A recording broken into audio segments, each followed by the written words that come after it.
Isang mapagpalang araw po sa inyong lahat. Ngayon po ay May 4, 2025, linggo, at tayo ay nasa ikatlong linggo ng Pasko ng muling pagkabuhay.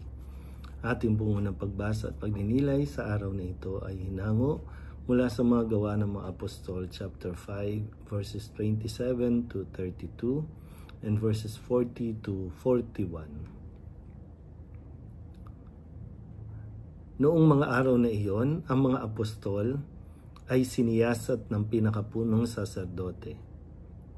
Mahigpit naming ipinagbawal sa inyo ang pangangaral sa pangalan ng Jesus na iyan, wika niya. Ngunit tingnan ninyo ang inyong ginawa. Laganap na sa Jerusalem ang inyong aral at ibig pa ninyo kaming panagutin sa pagkamatay ng taong iyan. Ngunit sumagot si Pedro at ang ibang mga apostol, ang Diyos ang dapat naming sundin, hindi ang tao.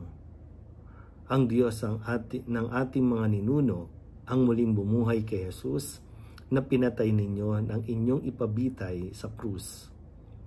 Iniakyat siya ng Diyos sa kanyang kanan bilang tagapanguna at tagapagligtas upang bigyan ng pagkakataon ang mga Israelita na magsisit tumalikod sa kanilang mga kasalanan at sa gayon sila'y patawarin. Saksi kami sa mga bagay na ito. Kami at ang Espiritu Santo na ipinagkaloob ng Diyos sa mga tumatalima sa Kanya. Pagkatapos pagbawalang mangaral sa pangalan ni Jesus ang mga apostol, sila'y pinalaya. Galak na umalis ang mga apostol sa harap ng Sanhedrin sapagkat minarapat ng Diyos na sila'y malagay sa kahihiyan alang-alang sa pangalan ni Jesus. Ang salita ng Diyos.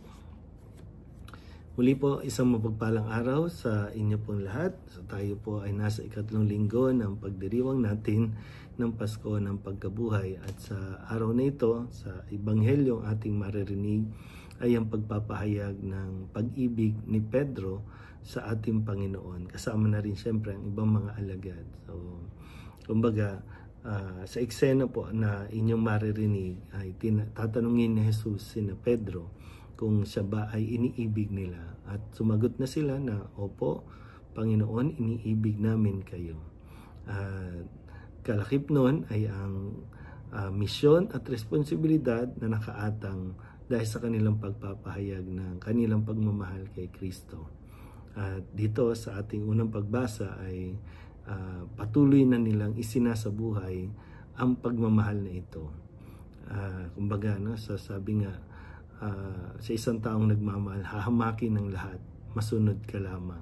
At ito yung nag-uumapo sa kanilang mga damdamin, ang pag-ibig kay Kristo at ang maipahayag ang pagmamahal ni Kristo para sa lahat. Kaya kahit sila po ay questionin, ipakulong, ipahagupit, pagdating ng araw sila po ay ikukulong at ipapabitay din o hahatulan din ng kamatayan.